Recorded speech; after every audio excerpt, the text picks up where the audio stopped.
உங்கள் வாழ்க்கையில் இல்லை, முடியாது என்று சொன்னதை சேலஞ்சா எடுத்து ஜெயிச்சு காட்ட உங்களால முடியுங்க.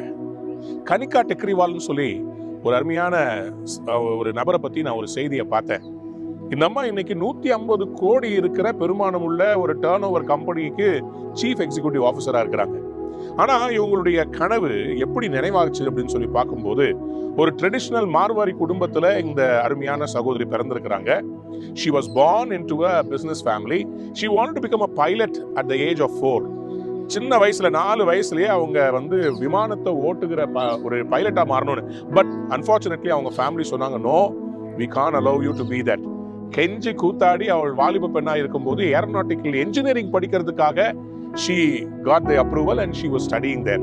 Strong determination ஒரு ஏர்லைன் ஆரம்பிக்கணும். அப்பதான் பாத்தீங்கன்னா இவங்களுக்கு கேன்சர் வந்திருக்குது. கேன்சர் மரண தருவாயில் இருக்கும் போதும் she fought back the cancer and came back alive.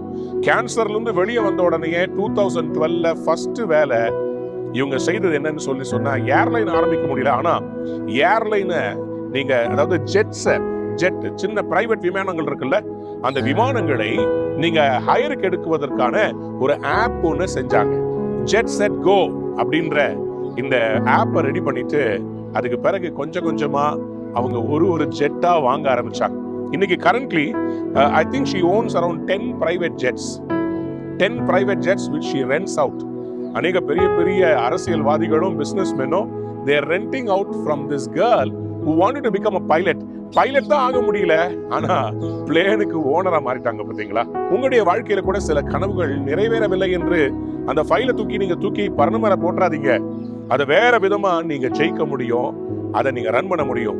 ஒருவேளை நீங்க சாஃப்ட்வேர் ப்ரோக்ராமரா மாறாம இருக்கிறீங்களா, ஆனா ஒரு சாஃப்ட்வேர் கம்பெனி நடத்த முடியும். டாக்டர் ஆகாம இருந்திருக்கலாம், ஆனா நீங்க ஒரு ஹாஸ்பிட்டலை ஆரம்பிக்க முடியும். நீங்க எதையெல்லாம் நீங்கள் விட்டீங்களோ அதை உங்களால கண்டிப்பா வேறு விதமா சாதிக்க முடியுங்க. ஏன்னா கடவுள் உங்களுக்கு என்று நியமித்ததை உங்கள் மூலமா தான் செய்து முடிப்பார். எப்படி இந்த கனிகா அவங்களுடைய லைஃப்ல தோல்வியை ஏற்றுக்கொள்ளாமல், அது கேன்சரா இருந்தாலும் சரி, தன் குடும்பத்தினருடைய ஒத்துழையாமையா இருந்தாலும் சரி, she fought back and she is a successful entrepreneur today. You also have to fight back. You have to put up a fight. இல்ல, இந்த நோவை நான் எடுத்துக்கொள்ள மாட்டேன், நான் ஜெயித்து தான் காண்பிப்பேன், என் வாழ்க்கை ஒரு வீண் இல்லைன்னு சொல்லி போராடி ஜெயிங்க. ஏன்னா கடவுள் உங்களுக்கு கிரேட்னஸ் வச்சிருக்கிறார். Ruth 4:11 says like this, may you prosper in Ephrathah and be famous in Bethlehem. நீ எப்ராத்தாவிலே பாக்கியவானாய் இருந்து பெத்லெஹேமிலே புகழ் பெற்றிருக்க கடவாய். You are going to be famous. God says, I am going to make you famous. நீங்கள் எடுத்த அந்த தொழில் ஃபேமஸ் ஆக போகுது. நீங்க வச்சிருக்கிற அந்த ஐடியாவை ஆண்டவர் மல்டிப்ளை பண்ண போறாரு. ஜஸ்ட் இமேஜினுங்க, ஃபேஸ்புக்ன்றது என்னதுங்க? 2 பேர் பேசுறத மாடரேட் பண்ற ஒரு தளம். அவங்க எதுவும் ப்ரொடியூஸ் பண்ணவே இல்லை. நீங்களும் நானும் உலகத்தோட கம்யூனிகேட் பண்றத அந்த டேட்டாவை எடுத்து வேற கம்பெனிக்கு கொடுத்து அதை காசா மாத்துறாங்க. அவ்வளவுதான். வாட்ஸ்அப் என்னது?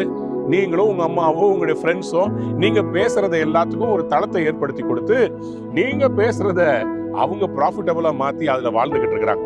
இதே மாதிரி உங்களுக்கு ஒரு ஐடியாவை கடவுள் கொடுப்பார். Somewhere, somehow, you are going to become famous by the grace of God. Today, God is blessing you.